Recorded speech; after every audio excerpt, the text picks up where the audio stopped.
Welcome to another edition of 10 to 12, the show where, poised as we are on the cusp of the witching hour, we are not afraid to speak plainly on the issues of the day. With me, for this evening's nightcap, are the ladies at the centre of what has become known as the tanks but no tanks case.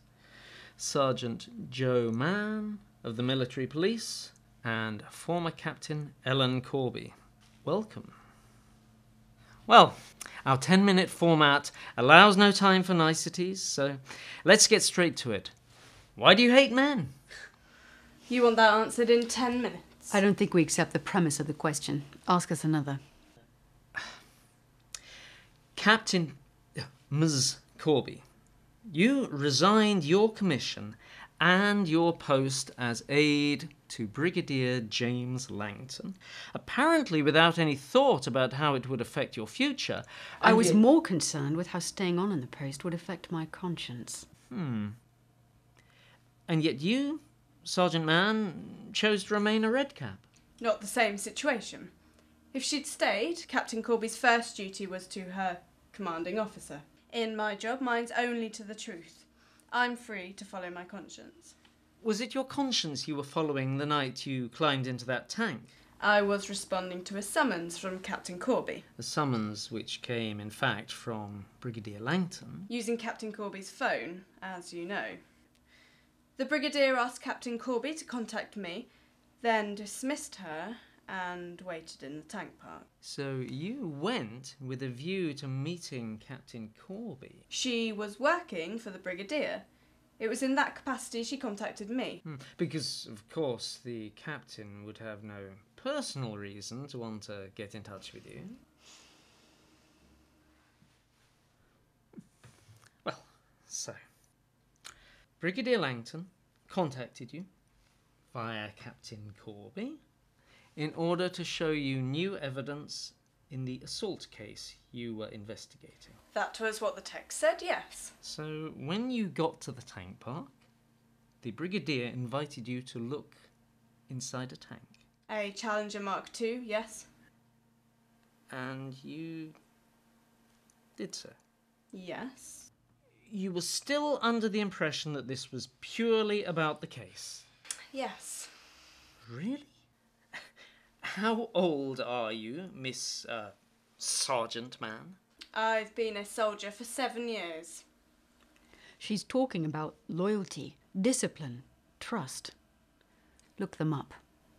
And where was your loyalty to Brigadier Langton when the sergeant made her allegations? The Brigadier lost my loyalty when I saw the marks of his fingers on Sergeant Mann's shoulders. The injuries, surely the alleged injuries, came from knocking about inside the tank. It's very cramped in those things. Especially during a struggle. But honestly, don't you think, seriously, the sergeant should take some responsibility to climb into a confined space alone with a man? With a superior officer.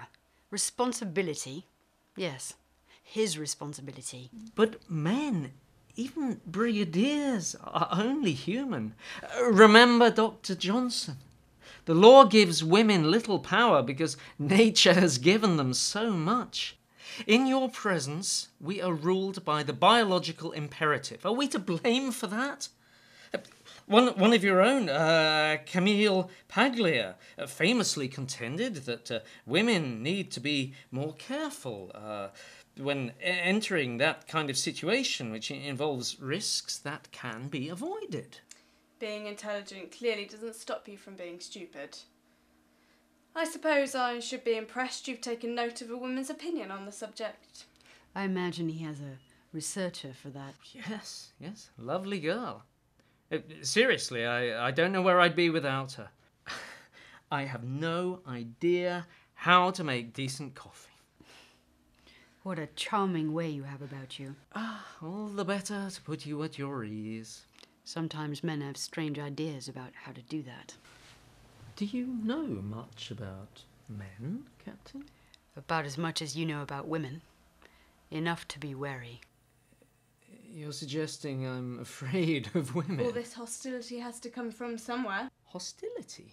Women, women, I assure you, are among my very favourite things. What a dull place this world would be without you. Look at you two. I could eat you. Which makes it all the more dispiriting that you can be so negative when a man simply can't restrain his enthusiasm, when his appetite for your loveliness takes him over the edge. Over the line, you mean? But is it really so bad to be devoured by your colleagues' eyes, to be the desire of everyone you meet on the parade ground? I mean, after all, why put on makeup if you You've don't... got me there. Why do you put on trousers? Why not a skirt? Why not high heels? Perhaps he's afraid he'd be assaulted. After all, it's the clothes that do it. Ah, well, now you've anticipated my next question. What were you wearing the night the Brigadier, the night of the alleged incident? The official reports are rather vague. You know damn well there aren't any reports. No, because when it came to it, you declined to make a statement in support of your allegations. I decided I wanted to keep my job, so I can be there if it happens to someone else. And while you soldier on with your career, Captain Corby waves bye-bye to hers. How does that make you feel? I didn't ask her to do... No. You're not turning this into my fault. Langton had her sacked. Langton assaulted me. I am not the problem. She is not the problem. Why are you here? What? You want to keep your job, you say. And yet, here you are on television, slandering your senior officer with a charge for which there seems to be no evidence, allowing another woman to suffer the consequences of her misguided desire to help you punish a man because of your foolishness. Don't! Why am I here? Yes, please, tell us why you're here. You exist. Oh yes, it's all about... Because you're part of a structure, a way of thinking that permeates every level of Conspiracy, society. is it? Yes. Mm-hmm. Because your lust, your biological imperative, or whatever you want to call it, is so powerful it makes it impossible for you to see us having any value at all, except as objects of desire. Because in your minds, if a woman doesn't inspire feelings of lust, then she's somehow failed. She's not actually a woman at all, and all her academic, professional, domestic and artistic achievements are, at best, some kind of compensation for not being worthy of a man's sexual attention. Just let her Because even for confident, accomplished, professional women, there is still that nagging question on any occasion. How do I look?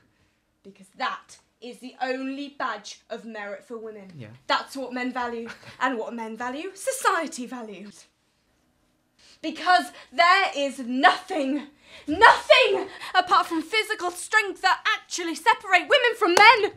But for the whole of history, we've been seen as some kind of attachment to men. Or to their children, of which the male heirs are always the more important ones, of course. Why am I here? Because maybe one person will hear this, and maybe one person will listen, and maybe that will help.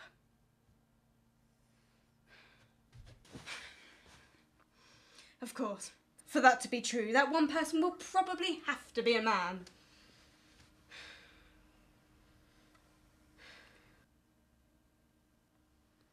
Well, I think it's past Cal's bedtime, so good night, folks.